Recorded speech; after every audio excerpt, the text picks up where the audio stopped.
আসসালামু আলাইকুম, সবাই কেমন আছেন? সবাইকে জুম্মা মোবারক। তো আজকে আবারও নতুন একটি ব্লগ নিয়ে চলে আসলাম। তো আজকে সকাল থেকেই ওয়েদারটা অনেক সুন্দর ছিল, হালকা ঝিরিঝিরি বৃষ্টিও হয়েছিল। তো ভাবলাম এই ঠান্ডা দিনে, ঠান্ডা পরিবেশে, বৃষ্টির দিনে একটু বিরিয়ানি খাওয়া যাক। এরকম দিনে বিরিয়ানি খেতে অনেক ভালো লাগে।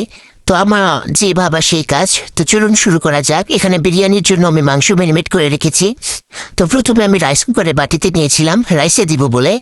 তো এখানে মেখে রেখেছি লবণ, মরিচের গুঁড়ো, বাটা মশলা, গরম মশলা দিয়ে অনেকটা সময় 1 ঘন্টার মতো মেখে রেখেছিলাম। আর এখানে মাংসের জন্য পেঁয়াজ কুচি নিয়েছি, এখানে নিয়েছি কাঁচা মরিচের ফালি আর রসুনের কোয়া, ভালো করে নিয়ে পরিষ্কার করে রেখে নিয়েছি। তো এখানে আবার এটা মাংসের উপর দিয়ে দিব।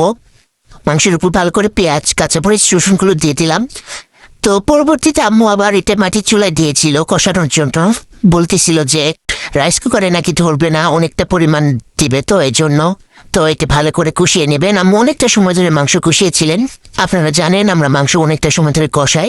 মাংস কষালে টেস্ট ভালো আসে আর খাইতেও মজা লাগে। মাংসের যে কাঁচা গন্ধ থাকে, একটা স্মেল আসতে সেটাও চলে যায়।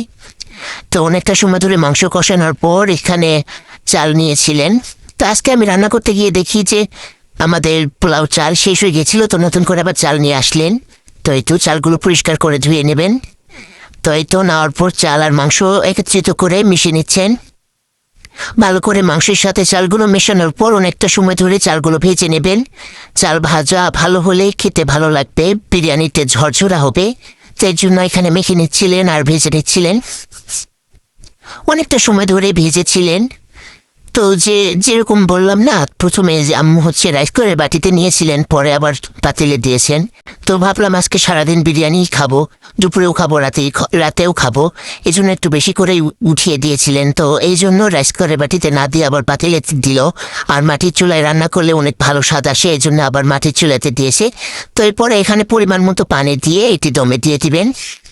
তো দেওয়ার পর এটি সেদ্ধ হলে ভালো করে চাল ফুটে গেলে নামিয়ে নেবেন।